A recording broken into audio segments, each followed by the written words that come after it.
నా పేరు బి మునప్ప. అయ్యా తిమ్మప్ప, నీ వార్డులో నువ్వు కార్యకర్తలు ఏం లేదు అంటున్నావు. అదే నువ్వు నీ వార్డులో నీ కార్యకర్తలు లేకున్నట్ల నువ్వే సొంతం ఎద్దులు సంతపట్టినావు, ఒక కారు పెట్టుకున్నావు. అదే నీ కార్యకర్తలకు ఇవ్వచ్చు కదయా. నా కార్యకర్తలు ఏం లేదు అంటావు. నీ కార్యకర్తలు ఇవ్వచ్చు కదయా. నీ కార్యకర్తలు ఇచ్చి నువ్వే పట్టణ అధ్యక్షుడు చేయొచ్చు కదా, మంచి పని చేయొచ్చు కదా. మొత్తం నీకే కావాలా? ఎంత నిజమయ్యా ఇది? మా ఎమ్మెల్యే గెలిపించినా అంటావు. 2014లో 2019లోన అదే మీనాక్షి నిలబడితే ఎందుకు గెలిపించుకోలేదా నువ్వు? తెల్లానికి ఎందుకు గెలిపించుకోలేదు? ఇప్పుడు మా ఎమ్మెల్యే అంటావు నువ్వు ఒకటే వేసిన ఓటు. ప్రజలంతా సహకారంతో ప్రజలు మంచి చేసాడని గెలిపించుకున్నారు. మీరే ఊకే చేసినారా? ప్రజలకే తెలుసు ఎవరు ఏం చేసినారనేది. ఖబర్దార్, నువ్వు మంచిగా మాట్లాడి మంచిగా ఉండి బాగుండాలని కోరుకుంటున్నాను. నువ్వు అది ఇది అని మా ఎమ్మెల్యే పైన అవి అంటే మేము కూడా ఊకుండం. మాకు కూడా ఉంది నోరు, మాకు కూడా మీడియా ద్వారా మాట్లాడడానికి ఉంది. నువ్వు బాగా ఉండాలని కోరుకుంటున్నాను. ఇంతకు ముందు నువ్వు కాంగ్రెస్ నుంచి రాలేదా టీడీపీలోకి? మా ఎమ్మెల్యే తోలుకుంటే మా కార్యకర్తల్ని వస్తారు. పార్టీ అయినాక పెద్ద పార్టీ ఇది, బీజేపీ పార్టీ పెద్ద పార్టీ, వస్తారు. తోలుకోకూడదంటే ఎట్లా? మీరు తోలుకోరా? తోలుకోలేదు మొన్న పార్టీ వచ్చినప్పుడు.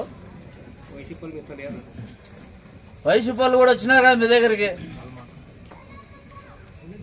తిమ్మప్ప, నోరు అదుపులో పెట్టుకొని మాట్లాడాలని కోరుకుంటున్నాను. మాకు కూడా ఉంది నోరు. మా ఎమ్మెల్యే పైన, మా బీసీ ఎమ్మెల్యే పైన మీరు పట్టణాధికారి ఇచ్చేయడని, వాళ్ళు ఇచ్చారు వీళ్ళు ఇచ్చారని నోరు ఎక్కువ మాట్లాడితే మేము కూడా ఎక్కువ మాట్లాడతాం. మాకు కూడా నోరు ఉంది.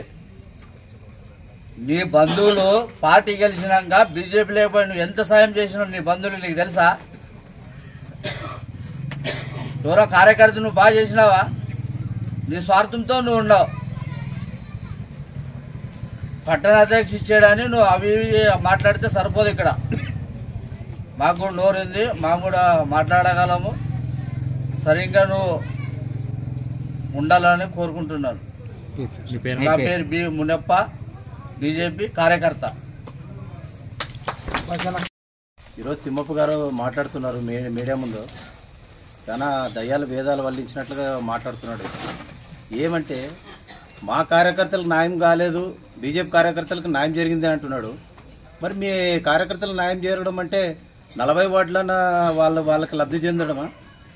వైసీపీ వరకే 60-40గా మీరు ఇది చేసుకొని మీ కార్యకర్తలు ఈరోజు బహిరంగంగా బయటకు వచ్చి ఏమయ్యా మాకు ఇంత అన్యాయం చేస్తున్నాడు మా పార్టీలో ఉండి తిమ్మప్ప, ఈ రకంగా చేయడం మా ఎంత మాత్రం మీదని ఈరోజు హాస్పిటల్ పాలయ్యి వాళ్ళు తీవ్రమైన ఇబ్బందులు అయిపోయి వాళ్ళ పార్టీ ఈరోజు వాళ్ళ వార్డులనే చెప్తారు. ఇట్లా మా నాయకుడే మాకు ఇది కాకున్నట్లా వాళ్ళకి వైసీపీకి లబ్ధి పొందేటట్లా ఈరోజు చేస్తున్నాడు ఆయన తిమ్మప్ప అని చెప్పి చెప్తున్నారు ఈరోజు. మరి అట్లాంటి వాళ్ళు మీరు ఈ రకంగా చేయడం మంచి పద్ధతి. బీజేపీని ఈరోజు లబ్ధి పొందినారంటున్నారు. అన్ని లబ్ధి మీరే పొందుతున్నారు. ఒకటి ముఖ్యంగా మున్సిపల్లో మేము కమిషనరు, చైర్మన్ సమక్షంలో చైర్పర్సన్ ఇదిలో కూడా అడగడం జరిగింది.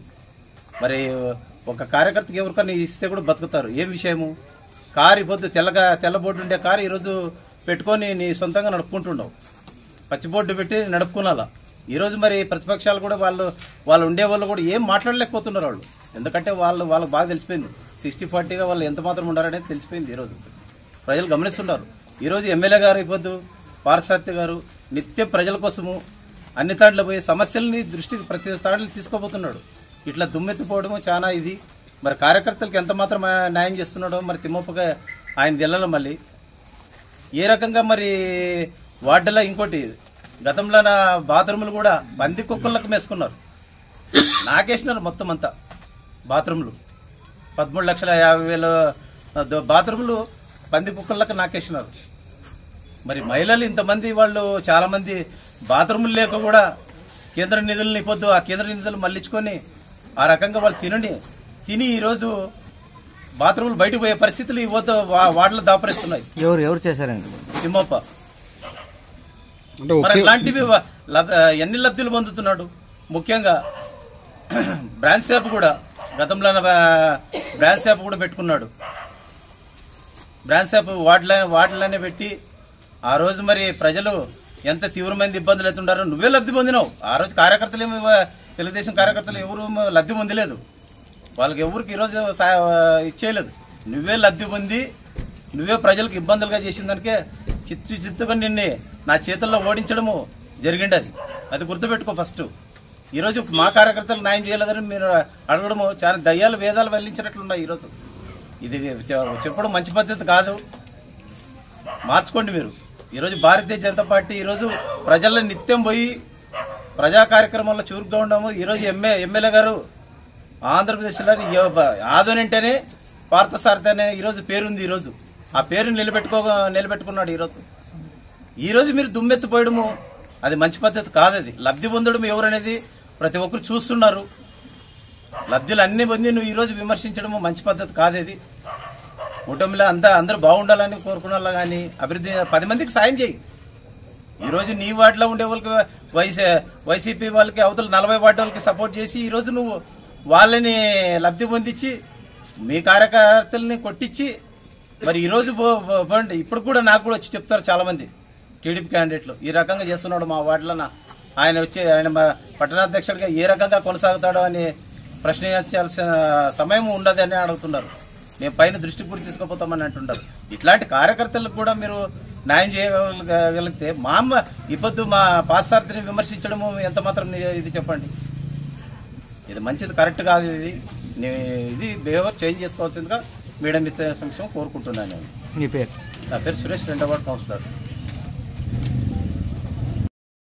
నిన్న బీహార్ ఎన్నికల్లో ఫలితాలు మరి ఎన్డీఏ కూటమి నరేంద్ర మోదీ గారి నాయకత్వంలో దేశ ప్రజలు మరి బీహార్లో ప్రజా తీర్పును గౌరవిస్తూ మరి భారతీయ జనతా పార్టీగా నిన్న గెలుపు సంబరాలను చేసుకోవడం జరిగింది. ఆ సందర్భంలో మీడియా వారు అడుగుతూ మరి గౌరవ ఎమ్మెల్యే గారు మీడియా వారు అడుగుతూ సహజంగా ఏ రాజకీయ పార్టీలో అయినా గ్రూపులు అనేది కామన్. మేమంతా కలిసిపోయి ఈరోజు ఈ రాష్ట్ర ముఖ్యమంత్రి నారా చంద్రబాబు గారి నాయకత్వంలో దేశ ప్రధానమంత్రి నరేంద్ర మోదీ గారి నాయకత్వంలో పవన్ కళ్యాణ్ గారి సారథ్యంలో ఈ రాష్ట్ర అభివృద్ధి సాధ్యం, అన్ని గ్రామాల్లో అన్ని నియోజకవర్గాలను అభివృద్ధి చేసుకోవాలని చెప్పేసి మన ఎమ్మెల్యే గారు డాక్టర్ పార్థసారథి గారు మాట్లాడిన విషయాన్ని పట్టుకొని మరి తెలుగుదేశం పార్టీ మండల అధ్యక్షుడు కొత్తగా ఎన్నికైనారు.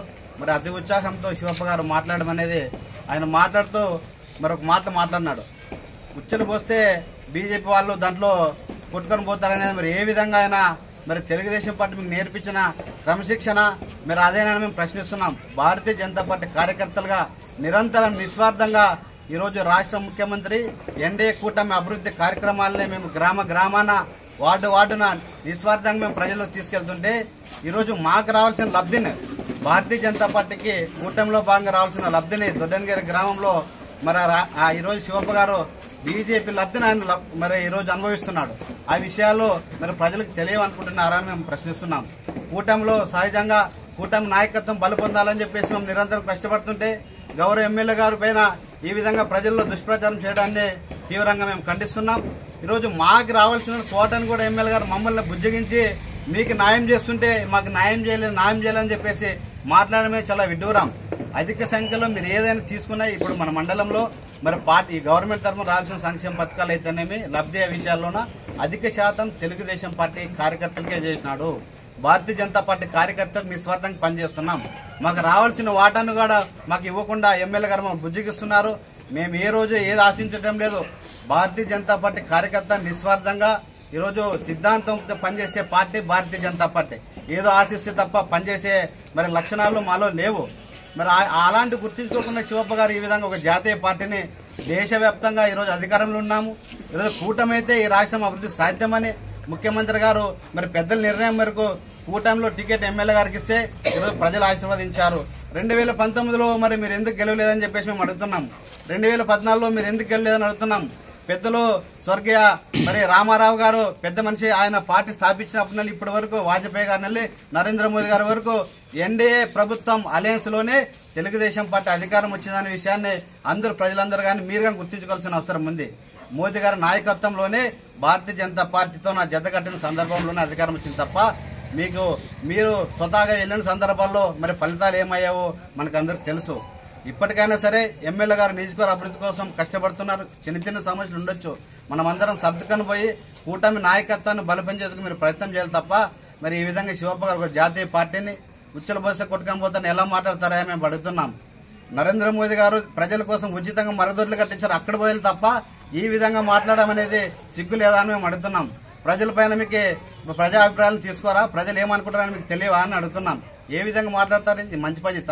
ఒక రాజకీయ వ్యవస్థలోనే ప్రజాస్వామ్యంలోన ప్రజలకు బాధ్యత రహితంగా మాట్లాడాల్సిన వ్యక్తులు మండల అధ్యక్షుడిగా మీరు మరి కొత్తగా ప్రసంగాలు ఇస్తూ ఎమ్మెల్యే గారి పైన మరి మొదట్లోనేమో సరైన మొగోడు వచ్చాడని మా ఎమ్మెల్యే గారు అనే వ్యక్తి ఈరోజు మాకేం చేయటం లేదు అని అంటున్నారు. మీరు దొడ్డనగిరి గ్రామంలోనే తీసుకుందాం, గణాంకాల ప్రకారం ఏదైనా సరే మీకే మెజార్టీ ఉంది, మా కార్యకర్తలకు ఏం లేదు. ఒక సీసీ రోడ్ వేశారు తప్ప మిగతా విషయాలంతా మీరే లబ్ధి పొందినారు. మాకు ఎక్కడ పొంది బీజేపీ పార్టీకి ఏదైనా ఇచ్చితే చూపేయండి, మేము కానీ అడుగుతున్నాం. ఆ విషయాల్లో తెలుసుకొని ఇష్టాచారం మాట్లాడితే ఇది మంచి పద్ధతి కాదు. కూటమైన తర్వాత చిన్న చిన్న సమస్యలు ఉంటాయి, మేము కలిసిపోతాం. ఎమ్మెల్యే గారు స్పష్టంగా ఒకే ఆలోచన ఉంది, ఈ నియోజకవర్గాన్ని ఏ విధంగానే సరే అభివృద్ధి చేయాలని ఒక సంకల్పంతో ఆయన ప్రయత్నిస్తుంటే మరి ఈ విధంగా మీరు ఇలాంటి ప్రెస్ మీట్లు పెట్టి ప్రజల్లో గందరగోళం సృష్టించాలని ప్రయత్నం చేయడాన్ని భారతీయ జనతా పార్టీగా తీవ్రంగా ఖండిస్తున్నాం.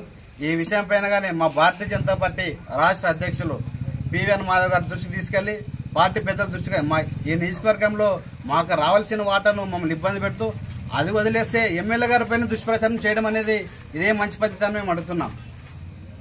అందుకోసం ఈరోజు ప్రెస్ మీట్ ఏర్పాటు చేయడం జరిగింది. ఈ విషయాన్ని ఖండిస్తూ మేము మండల అధ్యక్షులందరూ కలిసి మరి రాతపూర్వకంగా రాష్ట్ర పార్టీకి ఇక్కడ మాకు జరుగుతున్న అన్యాయం పైన మా రాష్ట్ర పార్టీ దృష్టికి తీసుకెళ్తామని చెప్పేసి తెలియజేస్తున్నా. నా పేరు బి ఉషారాజు, ఆదోని రూరల్ మండల పార్టీ అధ్యక్షులు. ప్రజా సమస్యలు గాలికి వదిలేసి కూటమిలో పొత్తులో భాగంగా మీరు వివాదాలు చేసుకోవడం, ప్రెస్ మీట్లు ఇవ్వడం ఎంతవరకు సమంజసమని ఆదోని ప్రజలైతే విమర్శిస్తున్నారు. ఏం సమాధానం చెప్తారు? ప్రజా సమస్యలు ఎవరు వైసీపీ పేడ ఆశించి చేసే ప్రచారం తప్ప ప్రజలు స్వచ్ఛందంగా వచ్చి ప్రజల కోసం ఎమ్మెల్యే గారు తిరుగుతున్నారు.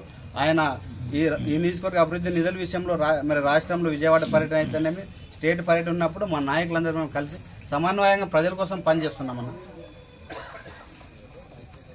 ధన్యవాదాలు.